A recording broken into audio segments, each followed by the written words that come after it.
mais um encontro, mais um transbordo, mais um mergulho começando oficialmente. Hoje, com a presença ilustre de uma terapeuta que vai nos conduzir nesse transbordo. Daqui a pouquinho ela entra. Eita, minha webcam. Daqui a pouquinho ela entra, que é a Denise Giroto. Vocês vão ter a oportunidade de conhecê-la.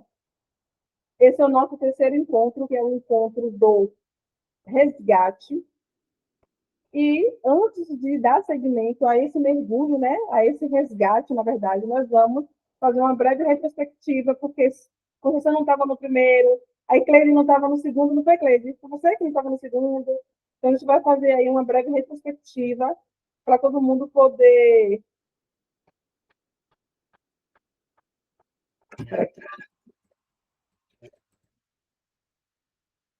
Para a gente poder se situar aqui no que está acontecendo, né? Então, o objetivo do grupo é destravar áreas da vida. Todo mundo me ouvindo bem? Isso feito em grupo, né, participando dessa experiência. Eu quero começar com o Rock City, que é esse momento mesmo de troca. Eu vou querer ouvir vocês. Algumas de vocês já estão no movimento individual de autoconhecimento e autocura, mas eu resolvi fazer o porquê. Entendo que nós que somos mulheres adultas, nós precisamos partir, em alguns momentos, do pressuposto de que a gente já sabe de muita coisa. E eu, como psicóloga, sei que no trato terapêutico, a gente, às vezes, precisa dar passos mais lentos. Só que quem sofre tem urgência, e às vezes a gente precisa de um start para poder tomar uma decisão importante, para poder olhar para as nossas questões de forma muito mais rápida e assertiva. E essa é uma característica minha. Eu costumo ser muito direta nas minhas intervenções. Costumo dizer que eu trabalho com andragogia, trabalho com conhecimento para adultos. Então, às vezes, a gente não dá para ficar ensinando muita coisa, a gente tem que partir do ponto mais importante. Para isso, o meu 50% é todo esse transbordo de conhecimento, onde nós começamos lá no nosso primeiro encontro, né, que nós fizemos, deixa eu tirar aqui, a clareza, nós tivemos nosso encontro de clareza, que foi onde todo mundo se localizou aí da vida. Conceição não estava, o encontro de clareza, Conceição, a gente teve a oportunidade de olhar para os nossos mecanismos de defesa. A gente teve a oportunidade de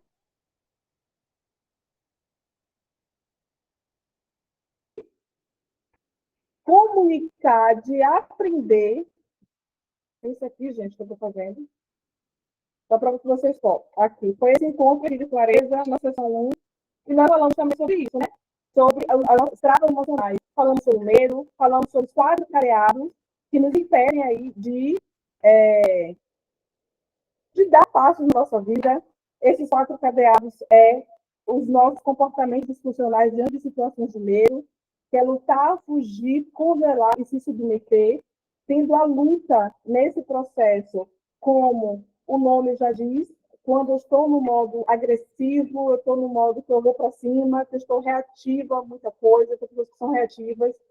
Quando não há nem necessariamente motivo para isso, a gente vai para a fuga, que é um outro direcionamento para a vida, que é um direcionamento onde, diante de situações adversas, a pessoa ela foge, ela não encara as adversidades da vida de frente. Esse é um direcionamento que faz com que as pessoas travem. E aí eu lembro que uma de vocês me perguntou, mas por que eu não consigo falar, não consigo me comunicar? Por quê? Porque eu vejo aquele ato de me comunicar como uma ameaça. Diante de uma ameaça, a gente vai para cima ou a gente foge. Então, muitas das vezes eu estou travada porque o meu cérebro está fazendo interpretações equivocadas das situações do dia a dia. Não tem necessidade de eu fugir, mas eu estou fugindo porque eu vejo aquela situação como uma ameaça. O terceiro cadeado é o congelamento, que é aquele estágio mesmo que a pessoa ela não consegue fazer nada diante da situação, ela nem foge, mas também ela não luta, ela congela. que é o estágio de procrastinação. Eu sei o que eu tenho que fazer, mas eu vou procrastinando até meu corpo não responde. É o estágio onde tem as crises de ansiedade, que é o nível de ansiedade paralisante, onde a pessoa ela não consegue, ela sabe o que tem que fazer, mas ela não consegue fazer. Então, a procrastinação é resposta a traumas, é estágio de congelamento, tá? O não fazer. Outra resposta ao congelamento, gente, é a depressão. Depressão é justamente aquele estágio onde o corpo e a mente não tem movimento, não tem ação, não vai. A pessoa fica congelada naquele momento, naquela situação, e ela não consegue avançar. E o último cadeado, que é o se submeter. O que é o se submeter? Diante de uma situação adversa, eu não luto, não fujo e nem congelo. Eu aceito tudo. Não quer dizer que eu concorde, mas eu olho para aquele problema e vejo ele sempre maior do que eu. Pessoas que se submetem, geralmente são pessoas que vão ter autoestima muito baixa, vão entrar em relacionamentos tóxicos e abusivos. Eu não concordo, mas eu não consigo sair disso. Observe, eu não consigo sair disso. Hoje de tarde eu estava atendendo uma extraordinária e ela falando para mim justamente sobre isso, né? É muito difícil, eu não consigo, não acho que não acredito que vai dar certo. Então, esse é um estágio de pessimismo, onde a pessoa acha que aquela situação é maior do que ela. E aí ela não consegue sair disso, né? E se submete mesmo, fica submetida a essa situação. Tá tranquilo até aí? Alguém me deu um ok, tá tranquilo, né? Só uma retrospectiva. E aí, depois disso, a gente partiu para o nosso segundo encontro, que foi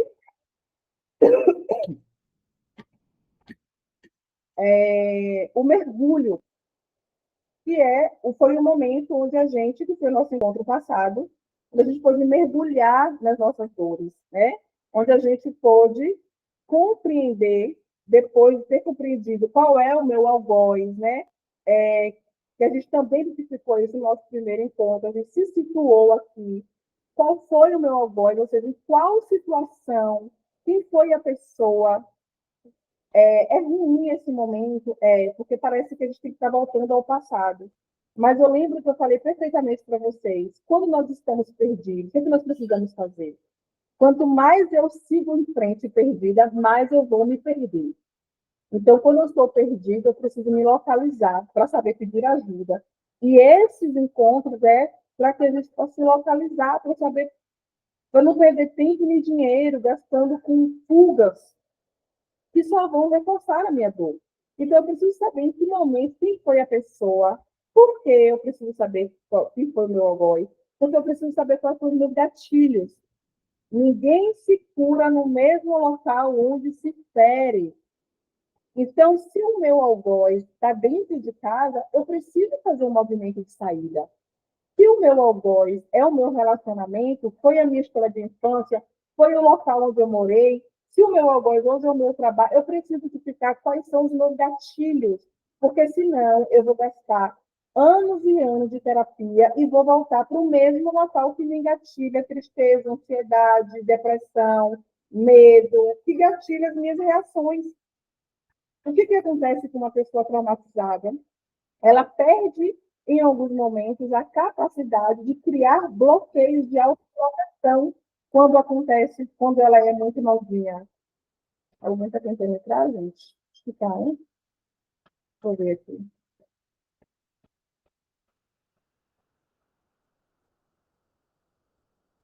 Não.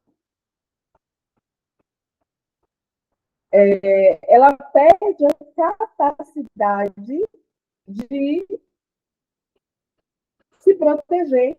Então, muitas das vezes, a gente está com as nossas barreiras de defesa totalmente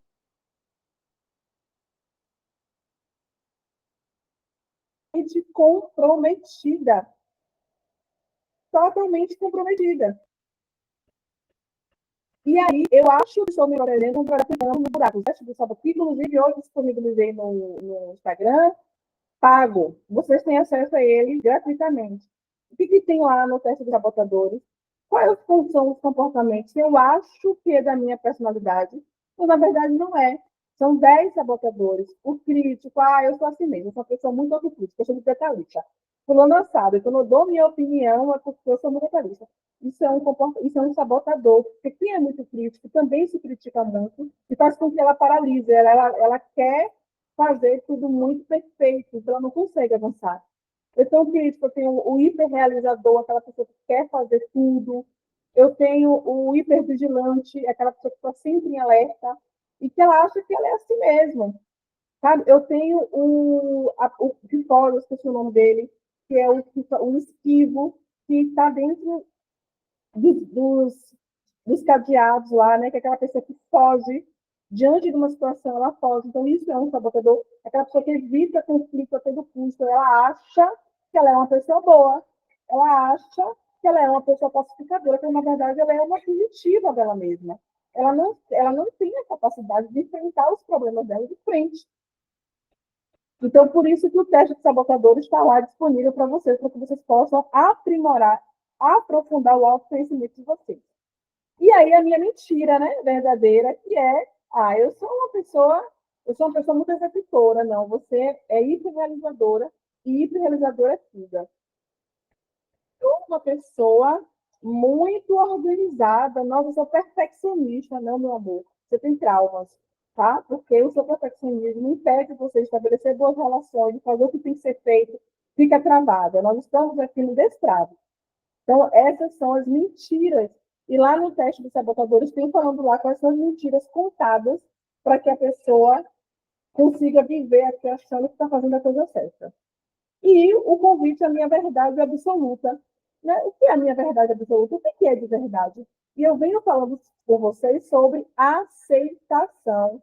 A minha verdade, eu lembro também que eu falei no ponto passado, eu olho para o meu algoz e aceito ele como verdade. Falei da carta de acusação, né? Porque ninguém perdoa sem julgamento. Então, qual é a minha verdade? A minha verdade é que eu tenho um trauma, assim, é que a minha mãe ferrou com o meu psicológico, é que meu pai ferrou com o meu psicológico, é que eu sou insegura, é que, sabe, eu preciso me conectar com as minhas verdades sem fuga.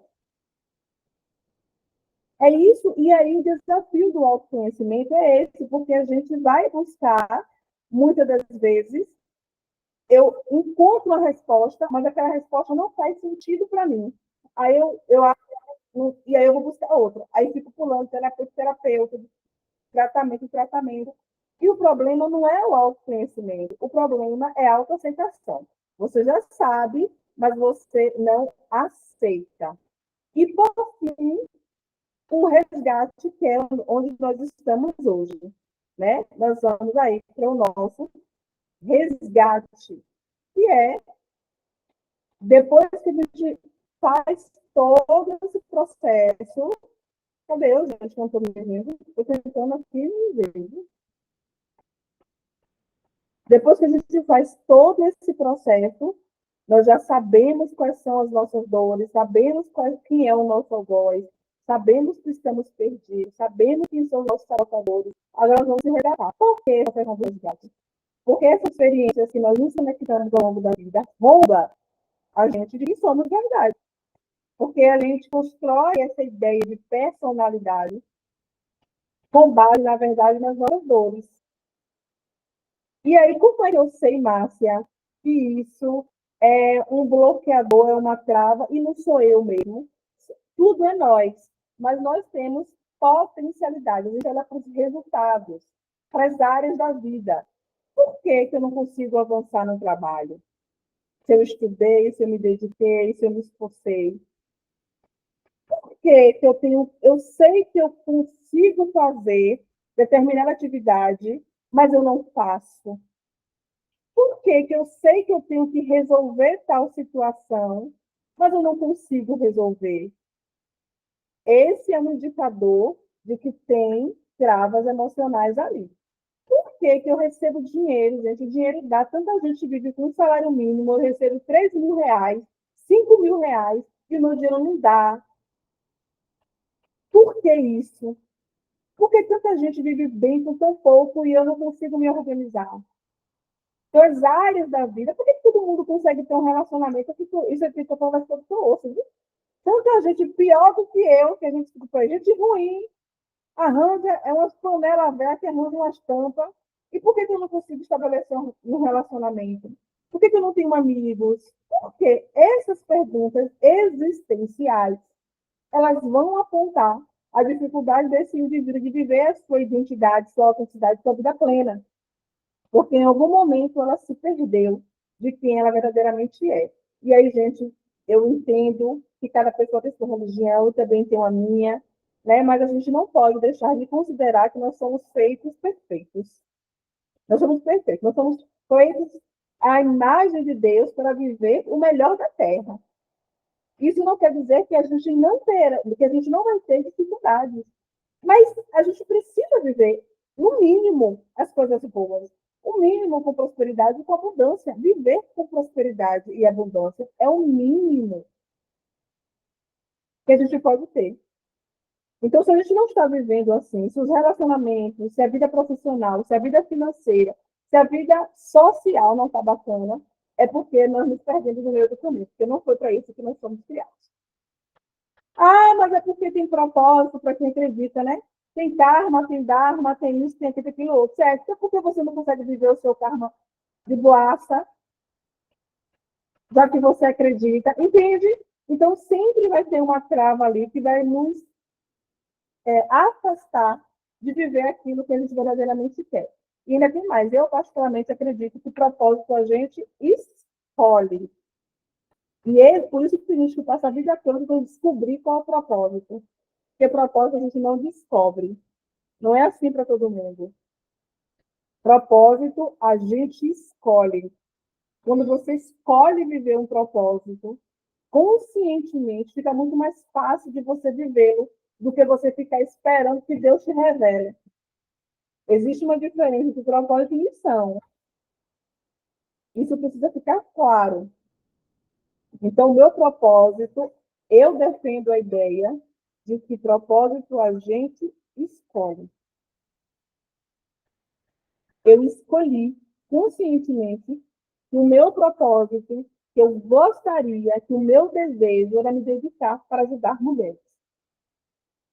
Eu escolhi isso. Logo, eu tendo consciência desse propósito que eu escolhi, eu faria isso de qualquer forma. Minha primeira formação técnica, gente, eu sou técnica em enfermagem. Eu poderia ser uma enfermeira. Se eu fosse uma enfermeira, eu estaria cumprindo o meu propósito, que seria ajudar pessoas. Depois eu decidi que queria ser freira. Se eu fosse freira, eu estaria cumprindo o meu propósito de ajudar pessoas. Entendo isso. Quando nós escolhemos um propósito, você vive o seu propósito em qualquer lugar que você esteja. Porque se eu botasse na minha cabeça que o meu propósito seria ser enfermeira, hoje eu seria uma psicóloga frustrada. Faz sentido para vocês? Porque eu queria ficar ali só na enfermagem. Não. O propósito é algo maior. Nós temos aqui Conceição, que é professora. Quando ela entende que eu quero me dedicar conscientemente, eu quero me dedicar para ensinar, é um propósito. Ela vai ensinar em qualquer lugar. Seja na sala de aula, seja no curso profissionalizante, seja no EJA, seja onde a oportunidade surgir, ela vai cumprir o propósito dela de ser educadora. Vocês entendem? Que é muito mais fácil quando eu escolho um propósito muito congruente com quem eu sou, com os meus desejos, e aí a vida vai me funcionar, aproveitando as oportunidades para poder viver o meu propósito. Isso evita frustrações. Agora, imagine se eu ficasse aqui lamentando, porque eu já queria ser freira, eu queria ser isso, queria ser aquilo, não sei ainda, porque Deus não me revelou meu propósito. Meu amor, escolha e vá.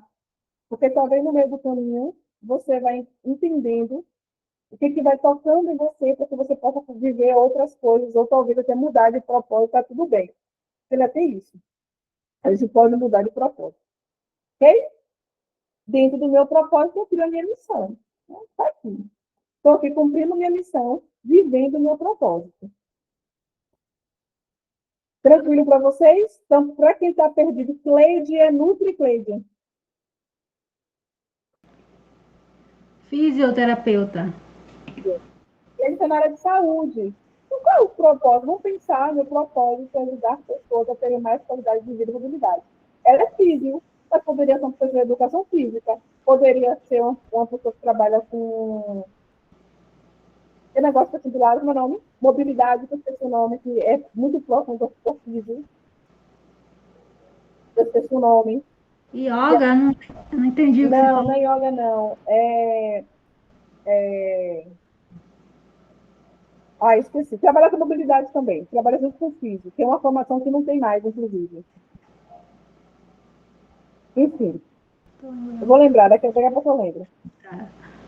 E você poderia cumprir o seu propósito de ajudar pessoas a ter melhor qualidade de vida em qualquer outra atuação. Não precisava ser na físio. Você escolheu a físio, mas quando você tem um propósito, se por acaso amanhã da universidade você não puder atuar como fisioterapeuta, não se perca do seu propósito. Vai buscar outra forma de você vivenciar ele. E essa sessão de resgate é justamente para isso. Eu me resgato naquilo que eu quero ser. Poxa, Márcia, depois que você falou, eu descobri que não é bem isso. Ótimo, vai ver o que é que você quer fazer. E faça isso do jeito que for. Conceição é professora, mas vamos pensar que Conceição gostasse da área de físio. Ela poderia virar fisioterapeuta e ensinar fisioterapeuta. E ensinar também. Não importa, ela é viver o propósito dela. Você entende? Não importa. Isso serve para todos nós. Seu propósito não está relacionado diretamente à profissão. E hoje nós vamos resgatar isso. Propósito não tem a ver com profissão, viu? Propósito tem a ver com sentido de vida. Não pira. Já recebi muitas pessoas querendo vir fazer orientação profissional para descobrir propósito. Fiz comigo, não. A orientação profissional, você vai descobrir a forma como você vai viver o seu propósito. Que pode ser no profissional, mas pode ser no pessoal também. Não tem que ser no profissional. Inclusive, uma coisa que vocês precisam saber: às vezes a gente vai trabalhar numa coisa que a gente não gosta, para a gente ter dinheiro para bancar o nosso propósito. Aprendo isso. Às vezes, a gente vai trabalhar numa coisa que a gente nem gosta tanto.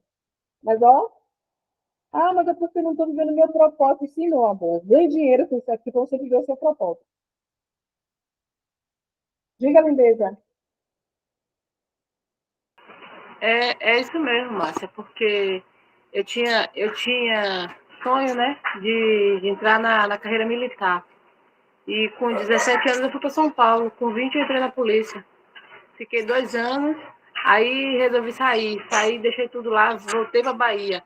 Aí chegou aqui, fui para a Guarda Municipal, fui para a segurança do Iberostar. Depois desisti de tudo, agora estou na saúde, sou agente de endemia. Entendeu? Aí fiz teologia e fiz a pós em epidemiologia. Que viagem, né? E aí a gente olha, né? A serviço de quê todo esse movimento? A serviço de quê? Aí a gente pode pensar, né? Poxa, mas eu não sei qual é o meu propósito. Mas fala, o que é acima de tudo isso? Você está buscando uma profissão para que você viva o seu propósito. Mas de repente o propósito é dedicar as pessoas, a cuidar, protegê-las. Ó, aqui. Eu lembro que, só para a gente finalizar essa parte, porque eu acho que o Denise daqui a pouco entra, eu lembro que eu tinha uma colega psicóloga, né? Eu trabalhava nas obras sociais Irmã Dulce, em 2014, 15, mais ou menos. E tinha lá um grupo de psicólogas, a gente trabalhava com famílias de egresso de sistema prisional, era punk, e tinha uma psicóloga lá, e ela falando assim, novinha, recém-formada, e ela falou assim, poxa, quem diria que um dia eu virar psicóloga? A pessoa sempre foi ser motorista de ônibus. E, só que era na cabeça dela, ser motorista de ônibus era ser de criança. E eu falei assim, falei para amiga, eu psicóloga analítica, né? Eu fiz o que o motorista de ônibus faz? Ela fez com duas pessoas. E eu fiz o que o psicólogo faz? Propósito é propósito. Aí ela ficou branca, assim, olhando, que ela é branca dos olhos verdes. Eu falei, você está vivendo o seu propósito de infância, que é conduzir pessoas. Agora, não foi dirigindo um ônibus, foi dirigindo vidas uma a um. Ou em grupos, como nós estamos fazendo aqui, né? Então, observe que o nosso propósito ele é revelado, mas a gente que não percebe. Por quê? Por conta das questões sociais, das nossas dores, dos nossos traumas, das nossas travas, a gente vai deixando de viver o nosso propósito. Então, falar de resgate é falar de propósito, é falar de missão, é falar de conexão com o que eu de fato vim, porque a gente se perde no meio do caminho. E aí bate a cabeça aqui, entra no relacionamento, eu percebo, poxa, que não é bem isso. Não é, aí entra no relacionamento abusivo, entra no. Aí depois que ainda não consegue sair para viver aquilo que de fato gostaria de viver. Mas e com relação à família, como é que eu entendo isso? Perceba, a família que você escolheu construir te aproxima ou te afasta do seu propósito? Porque às vezes você está tão desconectada de você que as pessoas entram no relacionamento e um sonho, o relacionamento mina aquele sonho, é um sabotador. Mina, não permite que você desperte as habilidades que você viveu o seu propósito. E aí você vai viver algo que estava totalmente longe daquilo que você gostaria, gerando tristeza e sofrimento. Bom, dito isso, gostaria de fazer um hot seat agora, que é ouvir um pouquinho vocês. Ele já falou um pouquinho, né, da história dela. Mas quando o assunto é propósito, como é que vocês estão? Quando o assunto é conexão, é viver a vida que vocês gostariam de viver. Como é? Eu amo ser psicóloga, gente, mas eu gosto mais de ter família, eu gosto de ser dona de casa. Por incrível que pareça. Eu gosto de casa. Aí eu falei para vocês, embora meu propósito sempre foi cuidar. Aqui, ó, sempre foi ter 5 filhos. Eu já estou gerindo aqui o meu 5º filho. Não é parido, mas são 5. Isso é viver propósito. Porque desde criança eu queria uma família, 5 filhos, casa, queria cuidar das pessoas. Faço isso na minha casa, faço isso no meu trabalho. Isso é viver propósito. Isso é estar conectada com a sua identidade, com o que você de fato quer. Me diga aí, Conceição, sua linda. Eu custei a aceitar, a entender, sei lá, descobrir o meu propósito. Porque quando adolescente, eu tinha 15 anos, fui para o nível médio, e aí meu pai e minha mãe queriam que eu fizesse magistério. E eu, Deus me livre, que eu não vou ser professora igual a todo mundo dessa família. Todo mundo da família eram as minhas tias e irmãs do meu pai, que todas são professoras. E aí eu fui fazer contabilidade, porque era um curso que tinha lá que não tinha nada a ver com magistério, ia trabalhar no escritório e ser professora. E fiz esse curso, terminei do nível médio técnico, comecei a trabalhar na área, trabalhei por alguns anos, mas não era feliz. Eu ia trabalhar para ter dinheiro somente. E aí eu saí da área de contabilidade, meio perdida, fiz vestibular para contábeis, não deu certo, ainda bem, né? E aí comecei a vagar, fui trabalhar de telemarketing, em call center. Conheci uma amiga querida, até hoje a gente Vou botar meu celular para carregar aqui, se mas estou te fala e ouvindo, tal. viu? Para não Viu? descarregar aqui, mas estou te ouvindo, pode falar. Ela sempre dizia para mim que eu tinha que fazer letras. Eu disse, sai daí que eu não vou ser professora, eu não fiz magistério para fazer letras. Ela, você vai ser uma ótima professora, você é comunicativa, você tem carisma, você é isso, você é aquilo. Eu digo, para de ser louca, que eu não vou fazer isso. Aí eu dizia, vou fazer psicologia. Eu dizia para ela que eu ia fazer psicologia. E ela o tempo todo ali me agoniando para que eu fizesse letras. Até que um dia teve o vestibular da Unijó, eu disse, eu vou fazer para você me deixar em paz. E fui, me inscrevi e passei. Aí ela, aí tá vendo? Isso é um sinal, você tem que fazer. Eu digo, sai daí que eu não vou fazer esse curso. Não, mas eu vou começar, só para saber como é. Ah, já que tem inglês, eu posso ser Não tradutora. estou ouvindo. Fala aí o que você tem, eu Tá não me estou ouvindo? ouvindo, não. Vocês estão me ouvindo as Agora foi outras? meu fone que parou de funcionar mesmo. Você está me ouvindo? Claro, Estou estou te ouvindo. ouvindo. Pode falar. Aí eu fui fazer letras com inglês na ilusão de que eu seria tradutora, que eu poderia trabalhar numa revista, na editora, mas nunca na sala de aula. Daí, no terceiro semestre eu comecei a fazer uma disciplina que era estágio supervisionado, e uma professora maravilhosa de estágio. E aí eu fui para a sala de aula. Daí em diante, nunca mais eu saí. Hoje eu nem falo mais inglês, nem lembro que eu tenho letras com inglês. Portanto, não vou ser tradutora.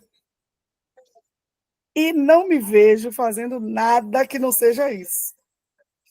Que lindo. Que não seja estar com as pessoas, ensinando, vendo progresso. Para mim, não existe felicidade maior do que eu estar no lugar e aí encontrar um ex-aluno, uma ex-aluna, principalmente a luz que tem nos olhos deles.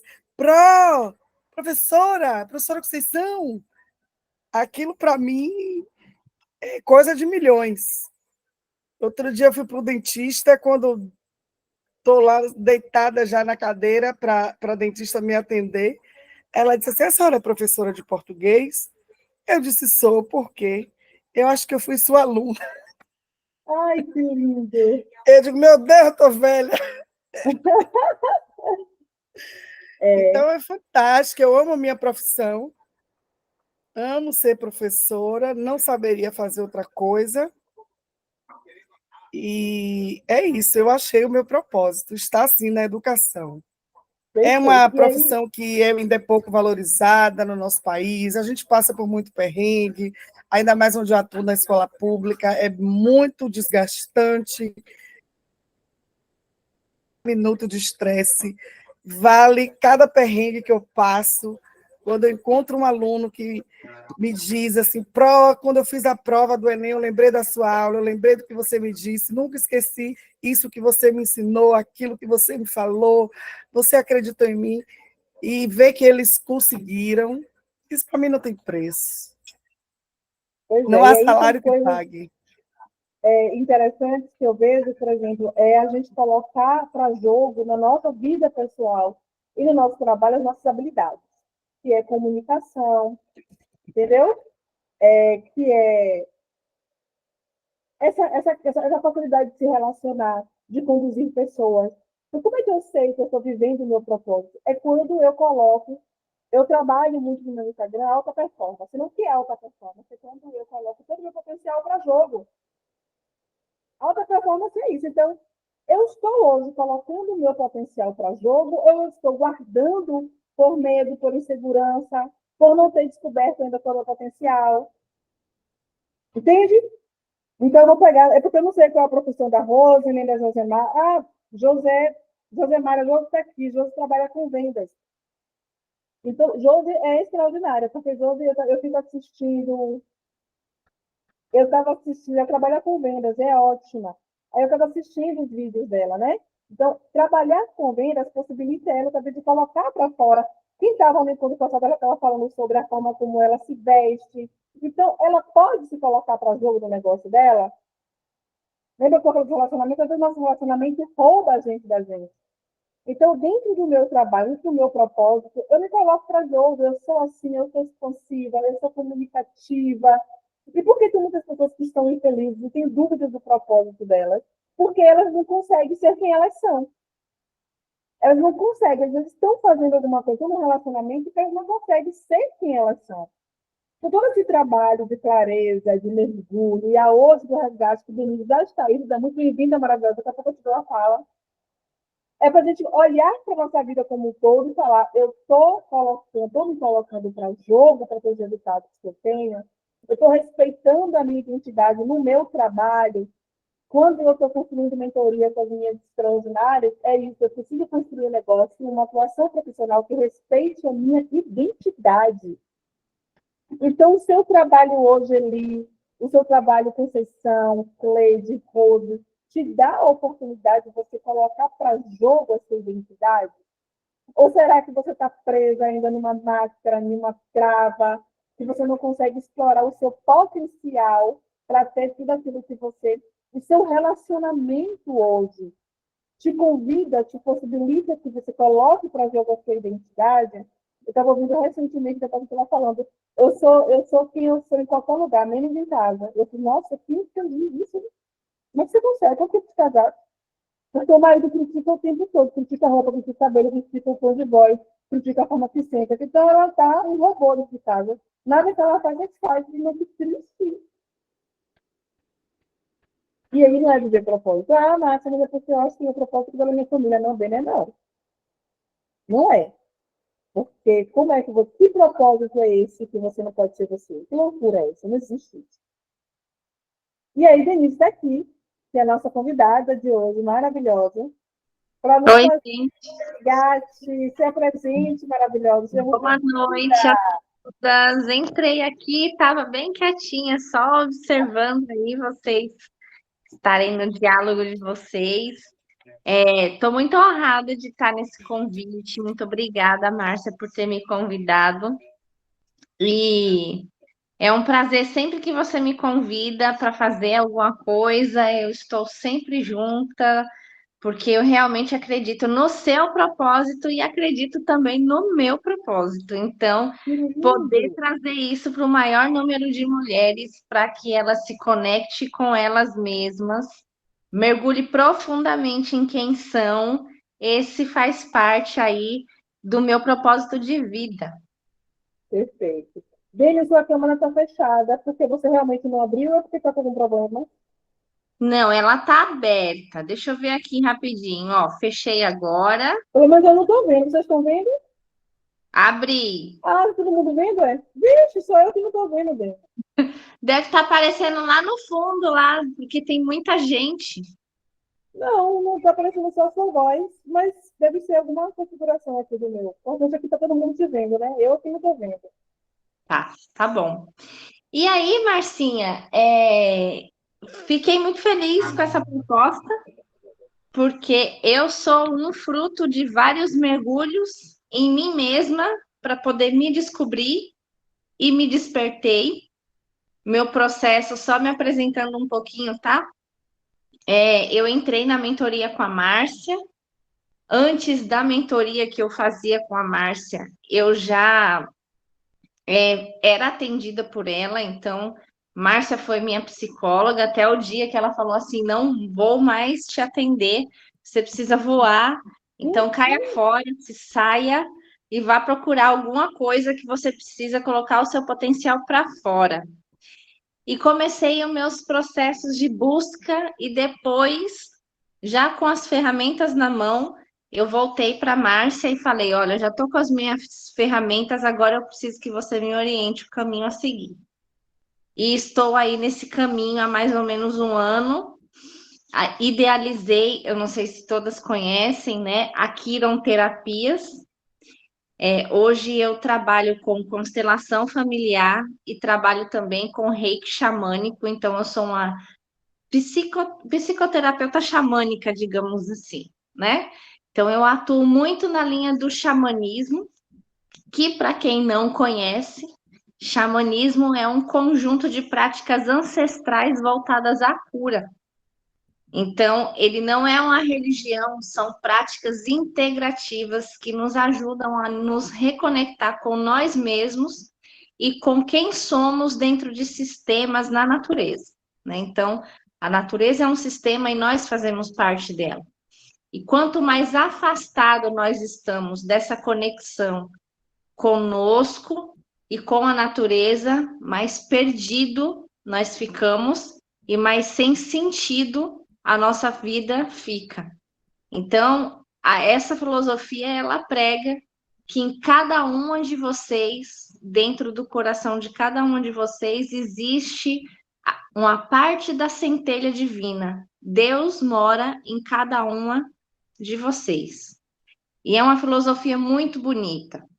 Além disso, conduzo trabalhos, né, com constelação familiar, onde nós conseguimos olhar ciclos viciosos de repetição e ajudar as pessoas a enxergar profundamente as suas dores, a enxergar profundamente os padrões e as crenças limitantes que elas trazem consigo e que a gente consiga ressignificar isso e daí para frente transformar nossas ações.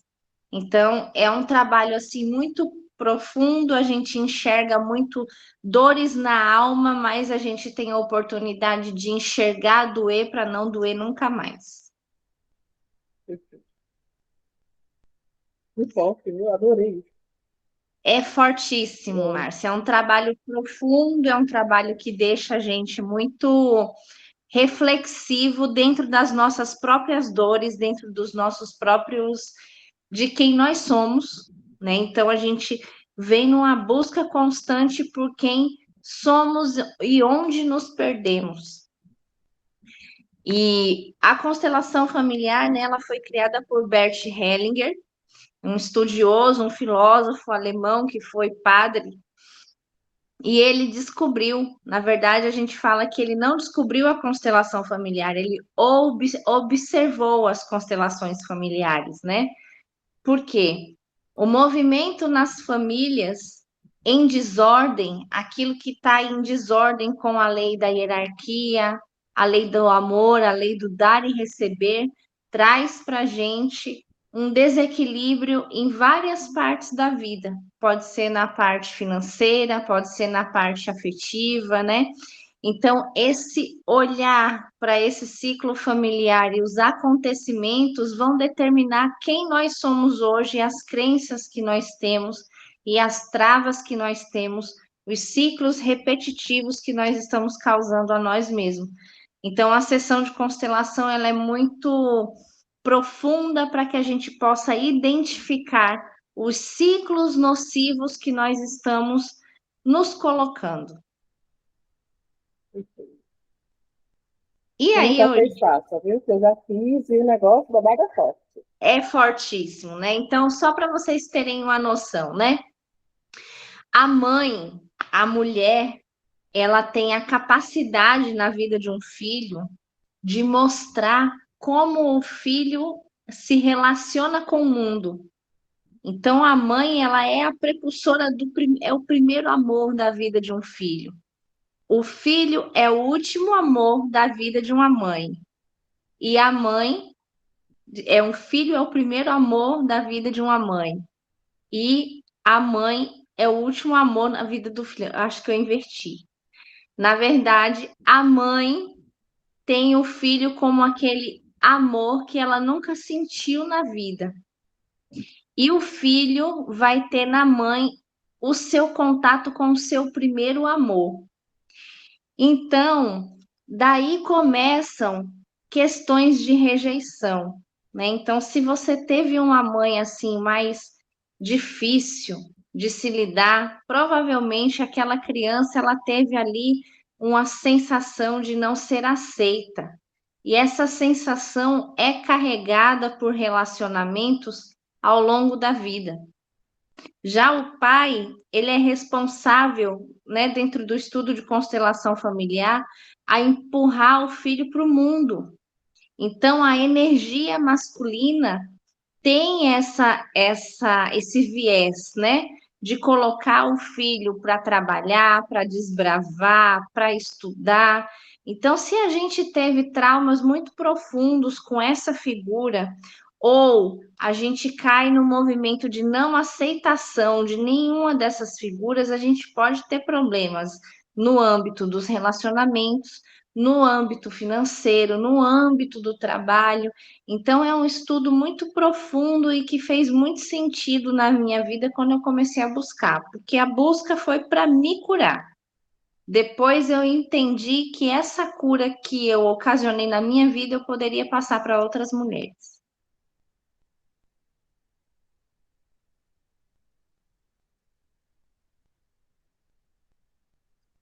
Oi, meninas, alguma pergunta?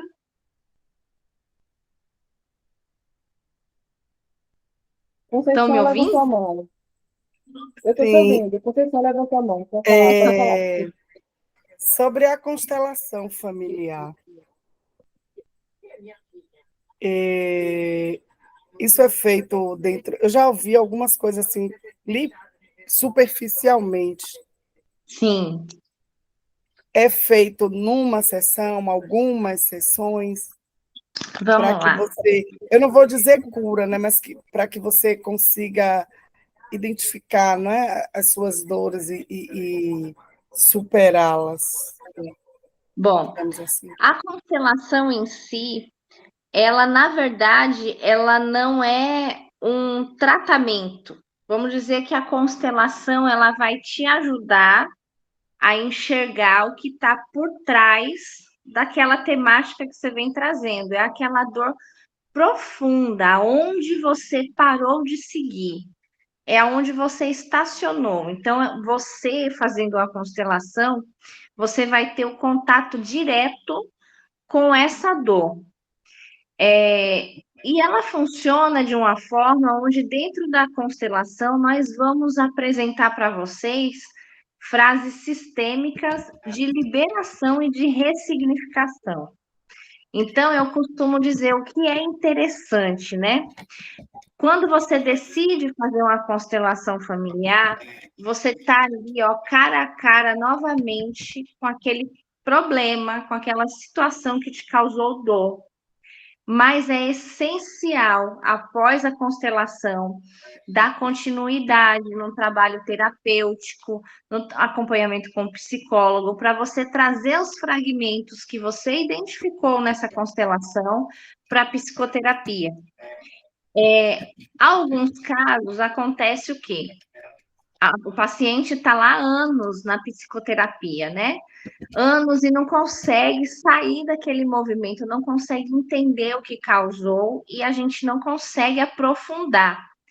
Numa sessão de constelação familiar, a gente consegue ver o aprofundamento disso, ou seja, a gente vai a mais do que o racional, a gente vai na dor da alma. E quando um constelador e um psicoterapeuta, um psicólogo trabalham em conjunto, o resultado desse trabalho é fantástico. É um resultado assim que realmente movimenta a mudança na vida do paciente. Então, quando as pessoas vêm até a mim e falam, eu quero me curar em uma constelação familiar. Não vamos nos curar em uma constelação familiar. Existem camadas do problema que a gente vai descobrindo aos poucos, né? Então, é bem interessante falar sobre isso. A constelação familiar, ela é tida como uma terapia integrativa, então ela atua junto com os tratamentos médicos. Marcinha levantou a mão, né, Marcinha? Levantei, e você falou uma coisa assim que bem interessante, que é o fato do seguinte, eu estava falando para ela, Denise, que... Está me ouvindo? Estou ouvindo. Acho que minha internet está oscilando. Eu estava dizendo para elas que eu acredito muito justamente de que quem sofre tem urgências.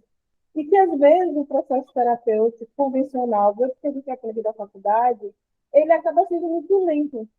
Eu estou aí cheia de programas de aceleração, porque, às vezes, eu acho um desrespeito. Você tem coisas que podem ter recursos, que podem e devem ser rápidos, e que serve para muitos casos. Tem pessoas que não suportam uma constelação, tem pessoas que não indicam constelação, porque ela não vai aguentar. Mas tem pessoas que aguentam uma constelação. Então, eu costumo dizer para alguns pacientes que a constelação é um salto na terapia. É um salto. Exato. O que ela ia passar 2, 3 meses ali, na constelação ela vê tudo em 1 hora. Agora, Isso. ela tem que estar em terapia porque vai mexer com ela e ela precisa ter Mexe esse suporte. E ainda Mexe tem muito. outra. Dentro o que eu trouxe do início também, né? Porque eu acho que cada um está na sua casa. Eu costumo dizer o seguinte: uma vez eu fui muito criticada por alguns colegas psicólogos por indicar a constelação e por indicar outras formas de tratamento. E eu costumo dizer o seguinte: existem muitos caminhos que levam a Jesus. Se acalmem. Porque senão a gente fica achando que só psicólogo que cura. Só psicólogo que cura dores emocionais. Não.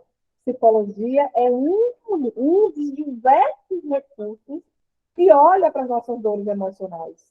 Talvez um que olhe de uma forma não mais profunda nem mais superficial. A gente olha de um lugar diferente. Isso. Então, dentro de um problema, aí Eli, você trouxe, Denise não ouviu, mas ele trouxe a questão dela, assim que a gente começou, nós duas aqui tricotando. Mas vamos pegar uma questão de Eli ali, que ela traz, de esse vazio, dessa busca. Eli, busca resposta na igreja, busca resposta na medicina, busca resposta na psicologia, busca resposta nas terapias integrativas. Alguma vai trazer. E é essa bandeira que eu defendo. Que, poxa, o máximo que pode acontecer é você perder o dinheiro, não vai te matar. Se você foi e não gostou, perdeu o dinheiro e acabou. Mas você precisa fazer um movimento de ir, de saber o que essas pessoas têm para te dizer, que pode avançar o seu processo terapêutico. E repito, quem sofre tem urgência. Não se acostume na dor. Façam o que tem que ser feito para vocês se livrarem de questões emocionais, de bloqueios emocionais que impedem você de fazer o que tem que ser feito. Exatamente. E Márcia, você comentou uma coisa muito interessante, né? Pegando o gancho, né, daquela questão da psicologia e da constelação familiar, né?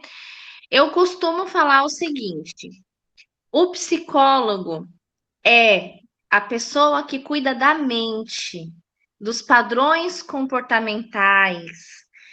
O constelador familiar é aquele que vai avaliar a sua alma, a dor do seu espírito, a dor que muitas vezes não é racionalizada. Sabe, às vezes, quando você sente aquela dor que você nem sabe o porquê que veio, da onde veio, é aí onde a constelação familiar atua. A gente identifica de onde veio essa dor. E a constelação familiar, nós trabalhamos muito, né, com as nomenclaturas que se chamam problemas transgeracionais. Eu não sei se vocês já ouviram falar sobre esse tema, mas nós carregamos no nosso DNA metade do nosso pai e metade da nossa mãe. Olha que forte isso que eu vou falar. Metade da nossa mãe, ou seja, uma parte da nossa mãe tem uma parte da nossa avó. A nossa avó, por parte de mãe, nos gerou enquanto nós estávamos na barriguinha de nossa mãe, que nós éramos óvulos. Vocês já pararam para prestar atenção na força do DNA genético, emocional que nós carregamos em nós? O DNA não vem somente características físicas. O DNA traz para a gente características energéticas, psicológicas, crenças. Então, a constelação ela consegue compreender se uma dor que nós carregamos é uma dor nossa, é uma dor de nossos traumas, ou é uma dor que nossa linhagem traz. Olha que forte isso, gente. Tá lindo. E Lindíssimo. É forte e Dentro lindo. da pesquisa do trauma, que a gente trabalha os traumas transgeracionais, fala muito sobre isso, né? Às vezes a gente está aqui desenvolvendo uma depressão que não é nossa. Que ela Exato. Exatamente. Eu vou trazer para vocês aqui, eu vou me despir, vou me colocar num ambiente de vulnerabilidade agora. Eu tinha alguns problemas, né? E que me desencadeou uma doença física. E quando eu fui para uma constelação familiar, eu entendi que essa doença física que eu estava trazendo era uma doença trazida de gerações para gerações. E isso aconteceu com a minha avó, isso aconteceu com o meu avô. E numa constelação familiar eu compreendi que essa doença estava atrelada a não estar aceitando o meu propósito de vida, que é esse que eu faço hoje. Eu estava num caminho totalmente diferente, ocasionando para a minha saúde questões que me abalavam muito, e foi dentro de uma constelação que eu tive a oportunidade de enxergar isso. Foi fácil chegar na constelação?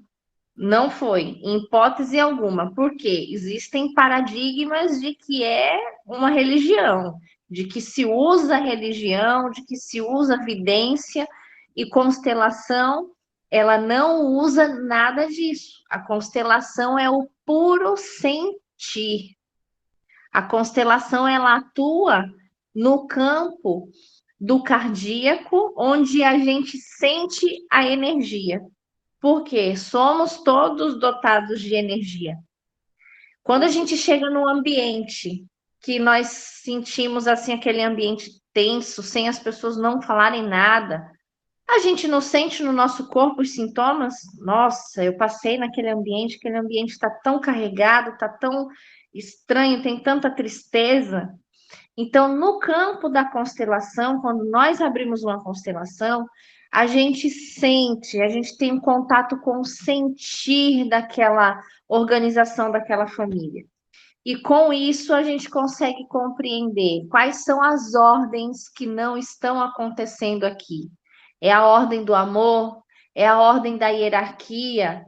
O que aconteceu? Alguém assumiu o papel de outro para estar carregando o destino de outra pessoa? Então é muito o sentimento, né? E para quem é muito racional, como eu era alguns anos atrás, era muito difícil de aceitar isso. Mas hoje, o meu processo de mergulho me permitiu aceitar que sentir também sou eu. Perfeito. E Denise, aí? deixa eu Oi, desculpa te irmão. interromper, porque nós temos o compromisso de terminar às 20h30. Tá certo. Bruna levantou a mão, vamos ouvir, porque ela pode ter uma pergunta para você, e a gente vai ter nosso exercício para a gente não ultrapassar o nosso horário. Tá certo, meu amor. Oi, Bruna, Bruna. Boa noite. Boa Tira uma noite. dúvida minha, Denise. Para eu começar uma terapia de constelação, eu faço terapia com uma psicóloga, ela teria que me dar um relatório, alguma coisa, para poder começar tudo de novo. Não, propriamente. O que é interessante você fazer? Você externar para sua psicóloga a sua vontade, o seu desejo de fazer uma constelação familiar, ouvir a opinião clínica dela e realmente fazer uma sessão de constelação. Não, ela já em algum tempo eu já fui encaminhada, só que aí eu procurei. Então, e aí o ideal é você fazer a constelação e depois levar para ela o resultado daquilo que você viu, para que ela, junto com você, construa e reconstrua novos padrões comportamentais psicológicos. Esse é o caminho. Entendi. Obrigada. De nada. Eu super indico, né? Super indico, viu, Bruna? Vamos falar. Agora, sim, uma coisa que é importante até que eu acho, né, Denise, não sei como é essa forma, mas a gente considera por cima, né? Então é muito importante ter essa clareza. O que é que eu quero constelar? Eu quero olhar para qual situação? Eu quero olhar para a minha área financeira, eu vou olhar para a minha saúde. Não sei se tem uma constelação que olha para tudo, não sei. E de repente tem. Mas eu acho muito bacana, porque você pode fazer várias constelações. E é melhor para você ir assimilando. Eu vou constelar minha vida financeira, porque está travada. Eu vou olhar quais são os entraves da minha alma que está ali interferindo. Vou resolver, depois eu parto para uma outra área. Vou constelar uma outra área da minha vida. Vou dar conta, porque se você constelar tudo, eu já peguei muitos pacientes aqui que às vezes fica para mim desnorteado. Porque, Márcia, a consteladora me disse tanta coisa que eu não consegui lembrar da metade. Então, o importante é constelar aquilo que mais te causa incômodo, uma coisa de cada vez. Isso. E respeitando o seu tempo. Não fazer a loucura de querer constelar cada semana, não. Existe um processo por trás disso. Então, você precisa constelar, aguardar de 21 dias a 31 dias, para depois você constelar outro assunto, tá? Então, esse tempo, esse intervalo, vai depender muito também do costume que aquele consulente tá, não, eu já estou acostumado com constelação, então vamos 21 dias, ou não, o processo está sendo um pouco complicado para mim, vamos mensalmente. Então, é essa a técnica aí que a gente costuma fazer, tá bom? Perfeito. E agora a gente parte. Vai lá, Denis, né? Bom, e aí eu queria fazer uma prática com vocês. Nós vamos, como eu já expliquei para vocês, eu também sou reikiana e atuo muito nas práticas bioxamânicas. Então, eu gostaria de propor para vocês uma meditação onde vocês vão mergulhar dentro de vocês mesmas. Então, o que a gente vai fazer hoje é um processo de resgate. A gente vai se olhar na nossa adolescência e a gente vai se olhar na nossa infância. E nós vamos buscar tanto aquilo que nós perdemos, quanto aquilo que nos causou dor. Nós vamos olhar profundamente para isso. Vocês estão preparadas? Então vamos começar. Bom, eu gostaria muito que Deixa a cada Bruna um só perguntar. O que foi, Bruna? Ah, desculpa, Denis. Bruna? O que foi, Bruna? Tira uma dúvida minha. Qual é a idade da infância que, vamos supor, eu particularmente, eu não lembro da minha infância. Eu não tenho memórias da minha infância. Tá. Tem uma idade certa que, tipo assim, eu tenho que lembrar daquilo que eu vivi? Cada um tem um tipo de lembrança, né? Isso aí é muito relativo. Mas o que eu vou falar uma parte e a Márcia pode até complementar com outras, né? Que a psicologia fala. Existem questões que podem acontecer na nossa infância que foi uma dor tão profunda que a gente resolveu apagar. E acontece muito isso com algumas situações de dores de alma muito forte. E a psicologia explica mais ou menos nesse mesmo sentido, né, Márcia? Exatamente.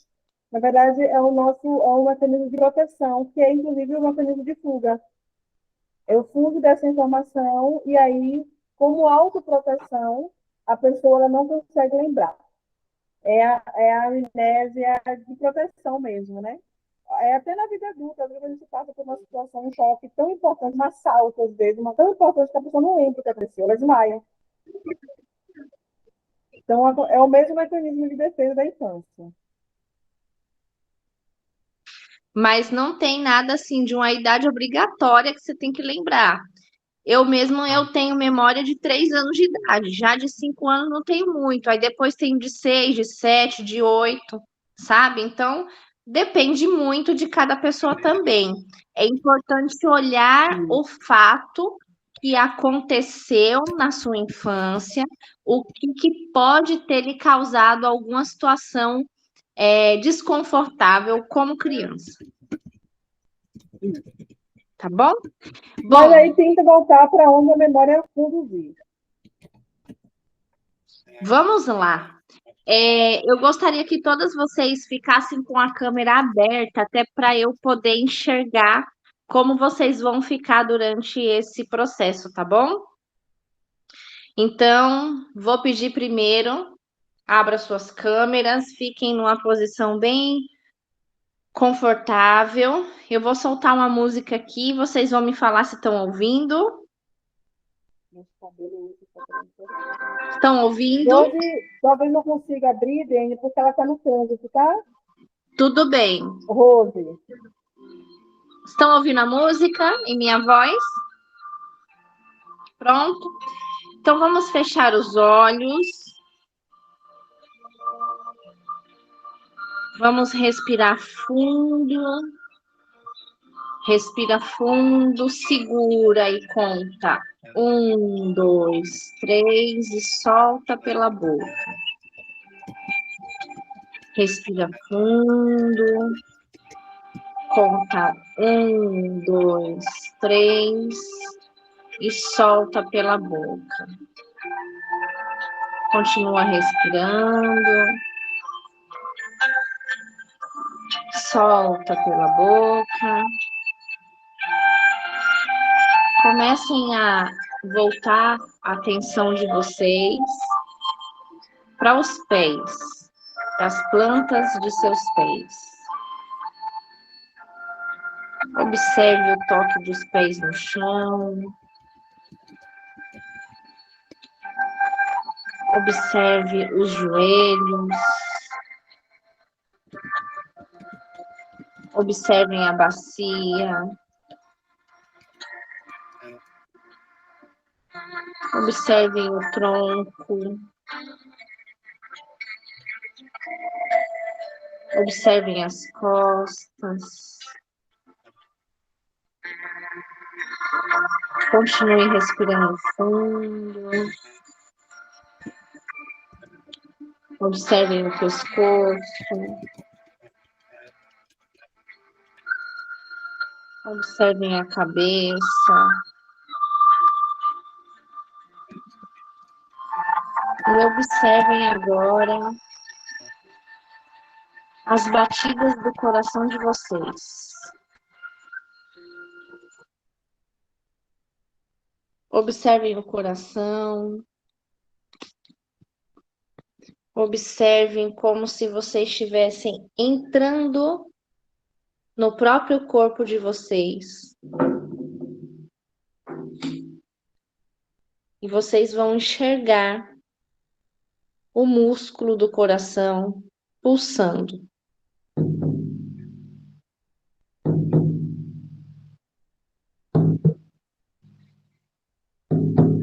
Esse músculo que dá vida, esse chakra que sente.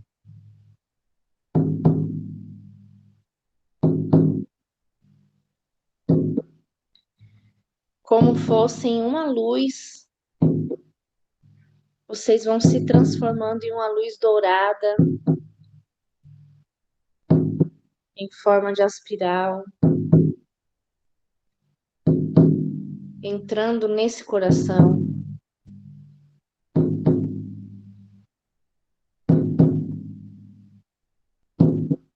Que aos poucos vocês vão se sentindo leves, livres e sentindo como se vocês estivessem flutuando.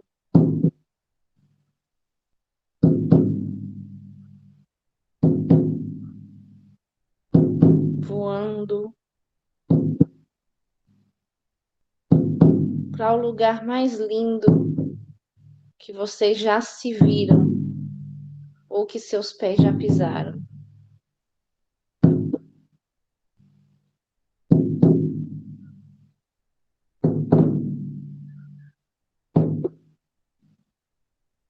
Nesse lugar, vocês vão ter um encontro com quem vocês eram há basicamente 25 anos atrás. Onde estavam, quem eram, quais as características físicas. Observe essa pessoa. Observe vocês mesmos.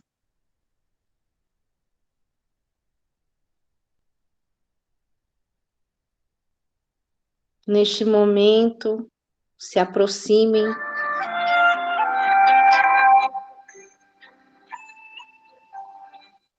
e se deem um abraço em si próprias.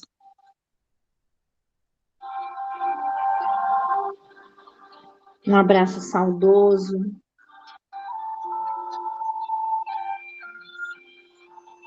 Um abraço cheio de esperanças.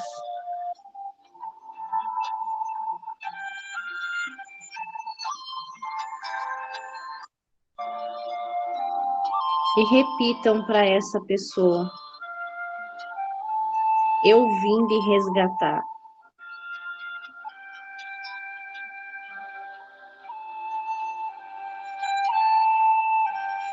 Eu vim até você te buscar para mim de volta.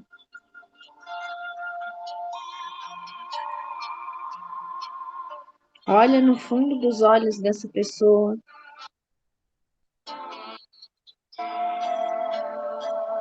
e fale para ela o quanto as dores dela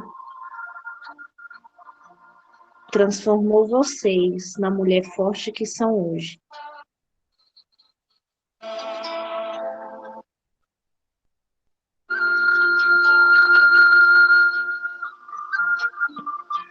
Tenham consciência de que ela e você são só uma pessoa.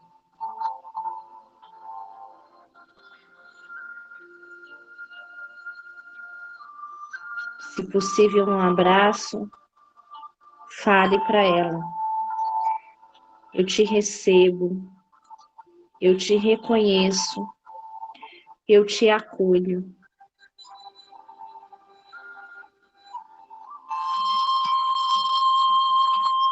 Ela vai entregar para você um presente brilhante e uma bola de fumaça escura.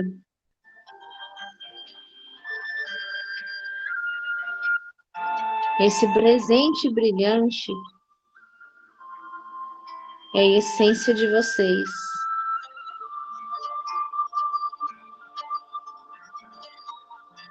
Peguem essa essência, coloquem no coração de vocês e repitam: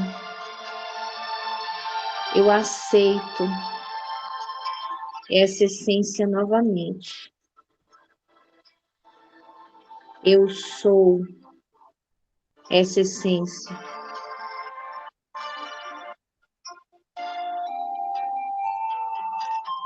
A bola escura que ela entregou para vocês, vocês vão segurar na mão de vocês e vão jogar para uma grande serpente chamada Ukopatya.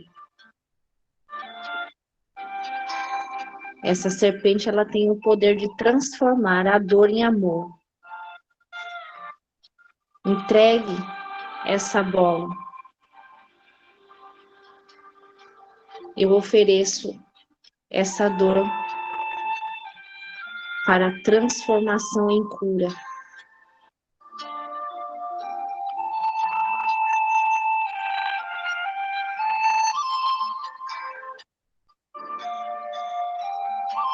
Aos poucos, você e essa essência vão deixando essa pessoa e vão seguindo em frente,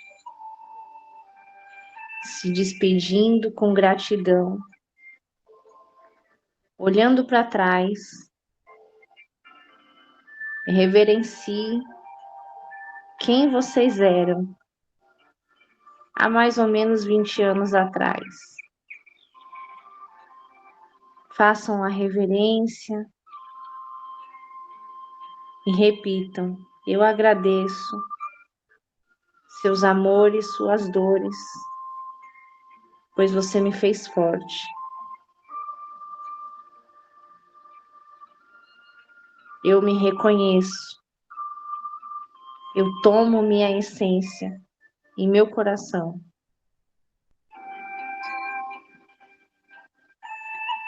Logo mais à frente, vocês vão passar por um lindo riacho e vão seguir em frente. Vocês vão sentir os pés de vocês molhados, muito vento e uma sensação de leveza, uma sensação de liberdade, uma sensação de calmaria. Esse riacho vai se transformando em uma cachoeira. E é lá que vocês vão se banhar, retirando todos os pesos, todas as amarras, todas as dores dos vossos corações e dos vossos corpos físicos e etéricos.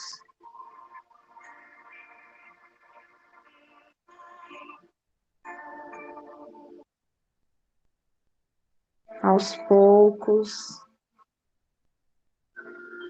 essa cachoeira vai transformando vocês em luz dourada.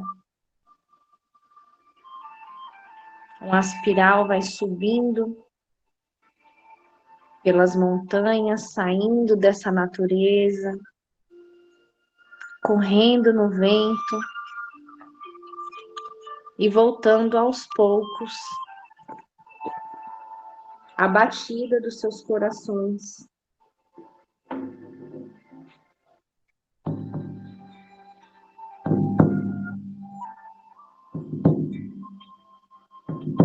Aos poucos vocês vão começando a sentir o pulsar no peito de vocês.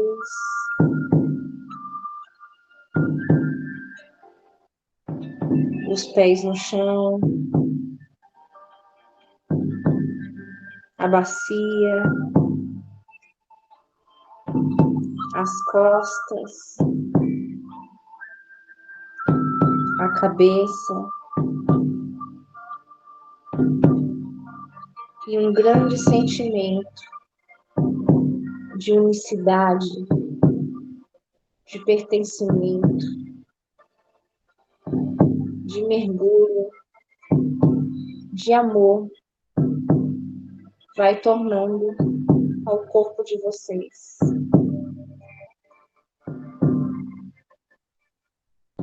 Assim que forem se sentindo confortáveis, podem abrir os olhos devagar e se despedindo dessa experiência.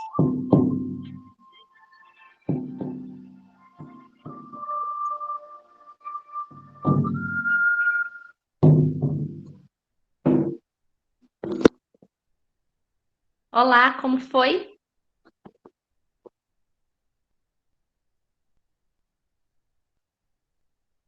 Nossa, que silêncio.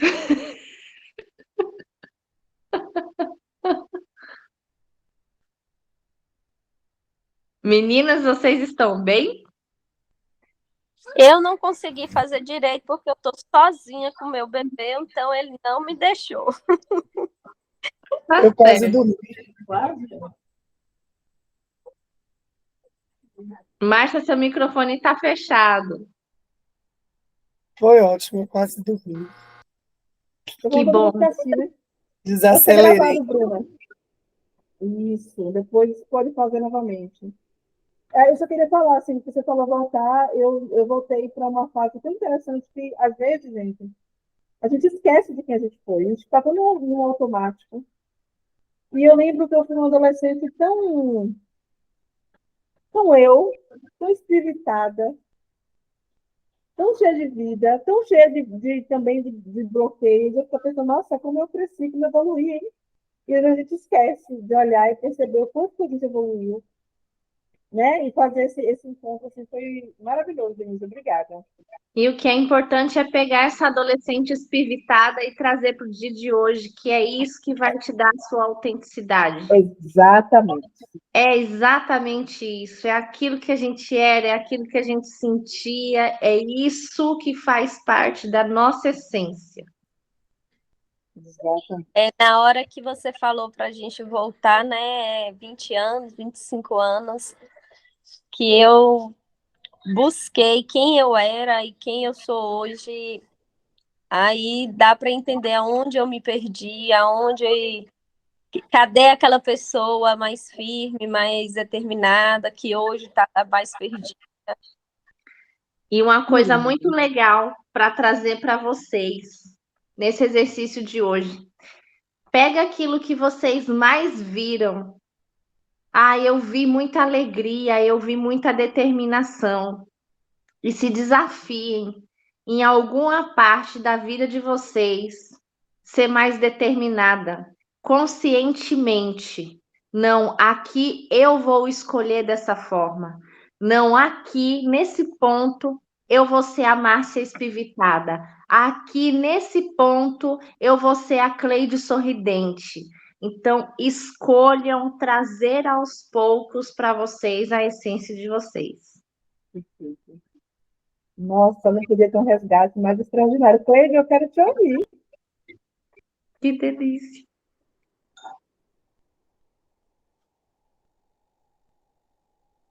Cleide está com o microfone fechado. Agora sim. Não, na verdade eu também não consegui. Aqui tá cheio de pernilongo. Não tem problema. Bem, pelo amor de Deus.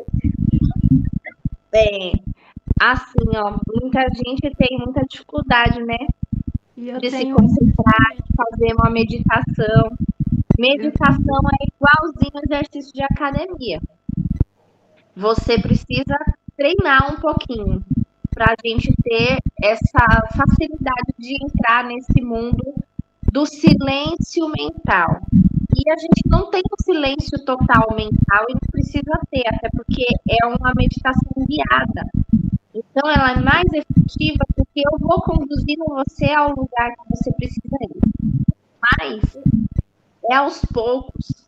E quanto mais a gente está na mente acelerada, quanto mais a gente está na polaridade da masculinidade, mais dificuldade a gente sente de sentir. Então, é importante dar uma freada, se observar como é que está a sua polaridade, se ela está muito masculina, se ela está muito feminina, porque precisamos ter um equilíbrio. Nós temos nosso lado masculino, que é o lado de agir, de ir para a vida, mas nós também temos um lado feminino que precisa sentir, que precisa se observar, que precisa se acolher. Então, observe isso também em você. Tá bom? Realmente dificuldade. E assim, uma coisa muito forte que eu acho que para a gente já ir encerrando, né, já estamos no nosso horário, é o que significa de fato o resgate. É um mergulho para dentro de si. Para a fase da minha vida, e como Bruna disse, né, em que eu me perdi. E é só olhando para a minha história que eu vou saber. É dentro de mim. A logoterapia, ela vai falar muito sobre isso, não tem nada fora. Está tudo dentro. E às vezes a gente fica anos e anos nessa jornada porque a gente quer buscar fora. Não tem nada fora, está dentro. Nós temos criança ferida, temos. Nós também temos criança dourada, também temos criança feliz. Tivemos em alguns momentos da adolescência difícil, tivemos. Mas se você olhar com calma, em algum momento a sua essência ela se manifestou. E você precisa voltar para esse lugar onde você era autêntico, onde você era você, para você se resgatar e se conectar com essa energia que já existe. Nós temos tudo dentro da gente, não é isso, Dani? Já existe, eu só preciso me conectar. Exatamente. Ai, não tem nada fora. Olha a Vinícius como é linda. Que lindo! Não tem nada fora, gente, está tudo dentro. Então, Cleide, Conceição, Eli, Rose, Bruna, tudo que vocês precisam está dentro de cada uma de vocês. Só precisa entender em que fase da minha vida eu me perdi, ou que fase da minha vida eu deixei de me conectar com a minha verdadeira essência. Como eu já falei, por conta das dores, dos traumas, ou por conta da pressão social mesmo. Às vezes nem foi uma questão familiar, podemos dizer assim, mas é social mesmo. A gente, às vezes, vai se perdendo. Eu lembro que minha mãe, eu não consegui mecânica industrial, quase que eu virei um Marte. Ela queria que eu estudasse. Eu disse, não foi, mas ela queria que eu fizesse, estudasse. E vai se perdendo da gente por uma pressão social, né? A Conceição trouxe a história dela, quase que se perde, foi fazer uma coisa que não tinha nada a ver com ela. E que bom que ela teve a oportunidade de se resgatar, mas às vezes a gente não tem. É um relacionamento, é um emprego, é todas as coisas que a gente se perde, são as nossas dores. Pode falar, Conceição. Eu fiquei numa dúvida quando você falou do resgate, e quando ela disse para a Denise, falou para ir 25 anos atrás, aí eu disse, os 22, 21 por ali, não façam as contas. E aí eu pensei, eu era muito tola. Era muito o quê? Muito tola. Tola. Daquela menina, daquela jovem de 22 anos, hoje eu só queria um corpício. E tá tudo bem. Tipo, estou muito bem como eu estou me amando. Então tá tudo bem. Se eu pudesse trazer aquele corpício de 22, estava perfeição. Mas talvez você está olhando só para o lado ruim, que ela é muito tola e você não vê isso como ruim.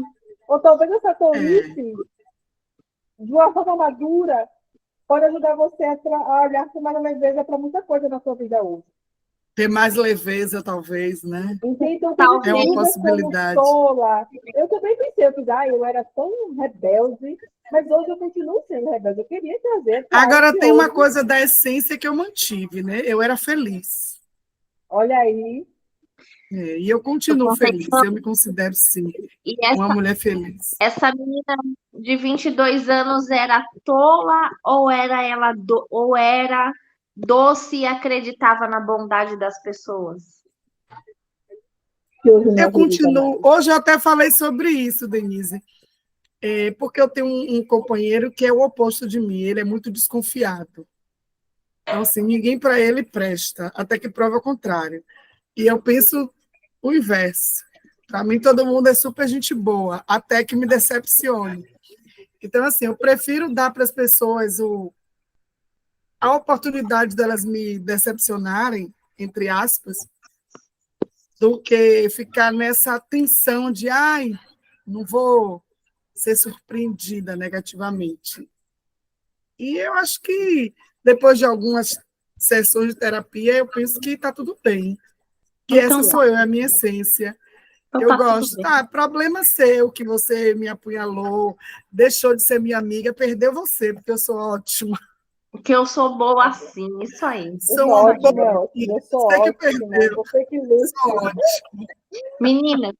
Toda modesta eu, né? Aí eu queria fazer só uma propaganda rápida para vocês aqui. Por favor, 5 minutinhos. Me sigam no meu Instagram. Meu Instagram é Kiron, Kiron, terapias, com 2 S no final. E lá eu tenho a programação de encontros coletivos que eu faço, de sessão de reiki e de meditação xamânica também. Então será um prazer ter vocês comigo. Agora em março terei programações novas e aí eu sempre coloco lá os cards de quando vai acontecer, qual será a vivência, e é muito bacana. Isso, eu mesmo aí. Isso aí, Conceição. Coloquei na mensagem. Obrigada. Kiron Terapias ou Denise Giroto, que você vai achar ela do mesmo jeito. No outro perfil, né, Bem? Não é como ousada, mas é porque seu nome é mais fácil do que Kiron. Mas acho que todo mundo acha. Eu botei os dois aí. Sim. Deni, eu não tenho nem palavras para agradecer pela sua participação, por esse momento de resgate. Eu espero que tenha sido importante para todas vocês. Eli, como é que você está aí, meu amor? Tá bem? Estou bem, porque acho que nada mais me surpreende, né? Porque na infância eu era menina de rua, né? E assim, o que vier das pessoas eu sei me defender. Então, não sei o que é que me surpreende hoje mais. Já vivi tantas coisas, já me marcaram tanto, já me decepcionaram tanto, já já me rejeitaram tanto que eu já sei me lidar com tudo, entendeu? Então parece que eu já vivi tudo que vocês estão falando aí. Sua essência é forte. Essa força de manter. Com o que foi bom, né? Essa história toda, com algo que possa te salvar, talvez até no grau do caos, né? A ideia do resgate é isso. O que me salva nas pais? O que me salva? Qual Eu a só quero, parte de mim me salva na hora do caos? eu só quero aprender a me dar com tudo isso que eu tenho. Entendeu? Entendo perfeitamente. A gente vai falar mais sobre isso. Meninas, eu abri o grupo. Por quê? Porque eu gostaria que vocês compartilhassem como foi essa experiência hoje, se vocês se sentirem confortáveis, obviamente. Vou falar como foi essa sessão do mergulho rapidamente, né? Se fez sentido para vocês. Isso é importante para que já vou montar uma outra turma. Até para eu ter um norte também, né? De direcionamento. Mas eu gostaria muito de contar com a ajuda de vocês, para que vocês colocassem lá o grupo aberto. Eu coloquei, inclusive, até uma foto do nosso encontro para que vocês possam compartilhar, caso vocês queiram também no Instagram. Me marque a Denise. A foto já está lá no grupo, tá? Para ajudar o nosso trabalho a ser divulgado, e como a gente falou no início, o nosso propósito de alcançar mais mulheres nessa jornada de autoconhecimento. Então, se está fazendo sentido para vocês, vamos levar isso para outras mulheres também, tá bom? Estamos aqui no nosso horário, para a gente não extrapolar muito. Então, muito obrigada pela participação de vocês. Denise, mais uma vez, muito obrigada. Eu que agradeço. E nosso próximo encontro é na próxima quarta, 19 horas, se assim Deus permitir, que é o nosso quarto e último encontro. E assim que terminar, a gente termina na quarta-feira, na quinta-feira já começa a marcar nossos encontros individuais. Ok? Beijo, beijo, beijo. E boa noite e até quarta. Beijo, meninas. Prazer em conhecê-las. Tchau. Tchau, tchau, meu amor. Obrigada. Tchau. Deixa eu parar de gravar.